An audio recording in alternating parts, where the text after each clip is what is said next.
Hello, I'm Jack McMillan. I'm the writer, director, and co producer of Surreal Stories of the Subconscious Mind, and this is the commentary.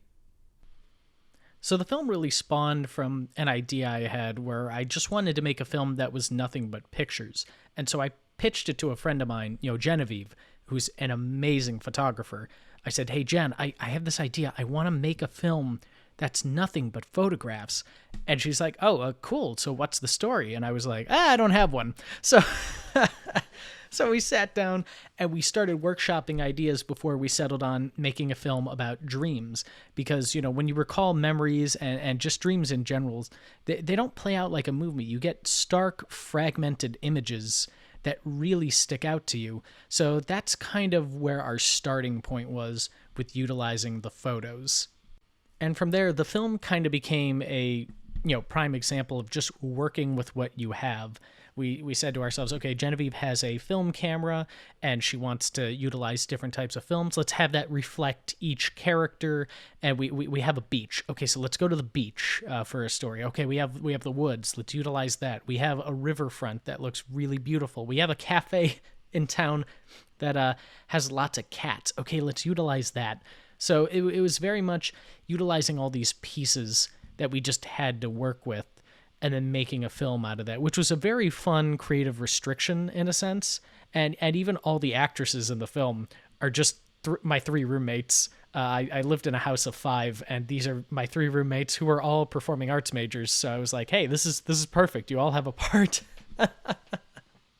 And speaking of parts, this mysterious stranger on the beach is played by me, which was not our original intention, because Darian is actually significantly taller than me, so I am actually on a stool right now. I think she's about 4 or 5 inches taller than me. Maybe I'm over-exaggerating, but it feels that way. But it was hilarious when I showed this to a friend. They didn't realize she was on a stool, and when they watched this, they started laughing. And I'm like, yeah, I know I'm on a stool. And this guy's like, wait, really? I didn't notice. I was like, well, why are you laughing? He's like, of course you wrote this part with a tall, dark, handsome stranger and this beautiful girl fawning all over him, and you give yourself that part. I was like, oh my god, no. I was actually supposed to play the watch thief, but it just didn't work out. The model we had for this beach scene could not make it, so I had to step in at the last second. This was the first dream we shot. We shot this interior in the kitchen late one night for about 3 hours. Then the next morning, we got our asses to the beach. We shot that.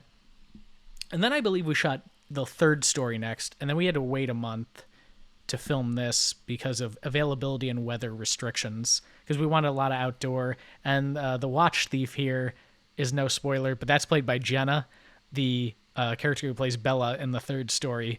And Jenna is in a wig. And no one has ever been able to spot it on a first viewing. It's just one of those things that every time I show this to people, we point it out. And it's just one of those funny Easter eggs. And of course, here we have Joey Bennett, the first time he ever worked in a film for me. And he just knocks it out of the part. Oh my, I remember when he sat down, he said, okay, so what do you want from me, Jack? And he's a big fan of Jim Carrey. And I said, I want you Jim Carrey to the extreme. And I think he just had so much fun doing it, and that fun kind of radiates back to the audience. And then right here is Nature Preserve, where we shot this sequence. This was miserable for 2 of our actresses who weren't used to quote-unquote 60-degree weather, which they defined as cold, which me, Genevieve, and Jenna are from the north, so we were fine. I think I was in short sleeves that day, if I remember correctly. So we shot most of this in November of 2019. This framing story here, the beach, this third story coming up.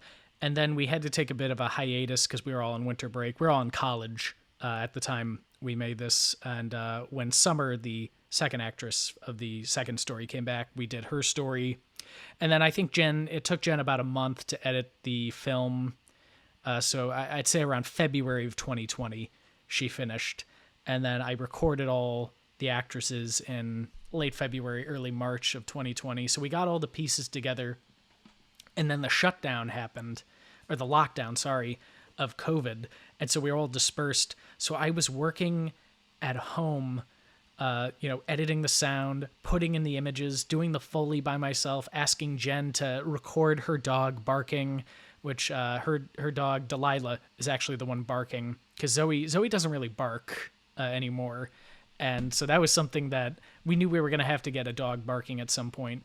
So thank you, Genevieve, for getting that. I know that was tough at times. And so post-production really took, I want to say, about 7 months, only because there was that huge setback of I didn't have all the resources through my school, and it was just me and Genevieve doing this. We had no other crew besides 1 or 2 people who helped us in post-production or who lent us stuff to use for the shoot.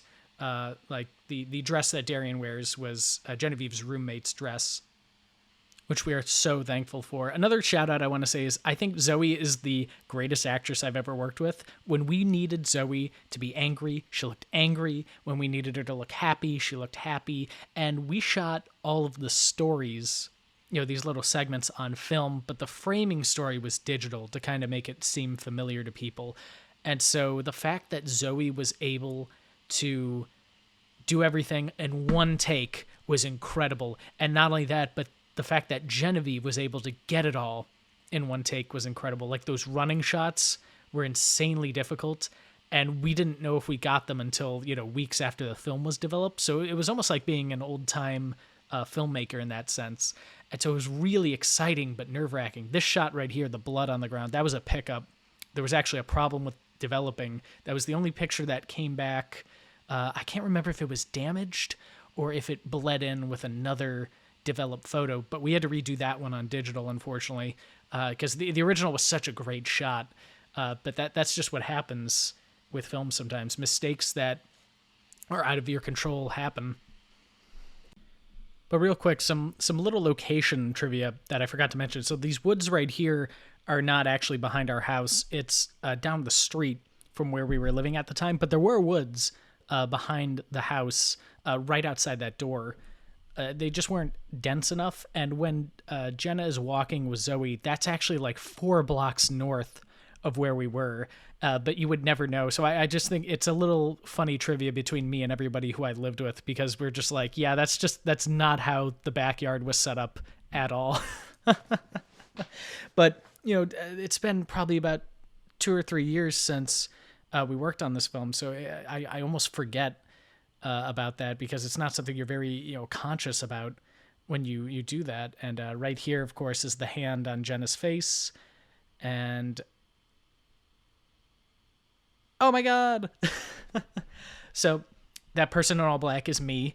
I was in a black raincoat, black jeans, and I believe I had a hood over my face. I was wearing the raincoat backwards, and then I had long black gloves that just completely covered me in black. And then, of course, the being that quote-unquote attacked her has been right behind her the whole time. And I remember sorry about that, when we were doing this, I thought to Genevieve, I thought the hand was too subtle. I thought we needed it to be a little more prominent throughout the whole film. And Genevieve reassured me that she thought that this was subtle enough and that people would pick up on me being in the background. And luckily, I was wrong. She was 100% right. Everyone who has watched this film, whether it's been on the big screen or it's been on their phone or a private link, has been able to spot me in the background. And that fills me with so much joy, because that was one of the big things me and Genevieve pushed for in this film that we really thought would make it stand out. And I'm just so happy of how this came out. Oh, and this title right here was designed by Joey's roommate. So the guy in the coffee shop, his roommate, Paris Towns, designed that title. He's a very talented graphic designer, and he just graduated. So if anybody needs a graphic designer, he's available. But this was a dream project that I'm so happy finally saw the light of day, because there were so many setbacks, and there were so many times where me and Genevieve wanted to give up, because it was just so difficult, and we kept running into so many pitfalls in post-production due to the pandemic and other things. But it was all worth it in the end. We got a very positive response from this. It was shown at a number of screenings, and one of which was in my hometown by my old high school teacher who found out about this. My old high school broadcasting teacher found out about this, and he wanted to spotlight some old alumni projects, and he chose this. And a lot of people enjoyed this because it's one of those things where you watch a film and it's like, oh, it's nothing but photographs. Well, on the surface, with all this content we have now, the idea of watching a 10-minute photo film seems pretty boring. But the fact that so many people find it engaging, really feels good to show that we weren't wasting our time. All right, and that's the end of this commentary track. Next time, I'll be here with Genevieve, and she'll go more into detail about these photos. Thank you.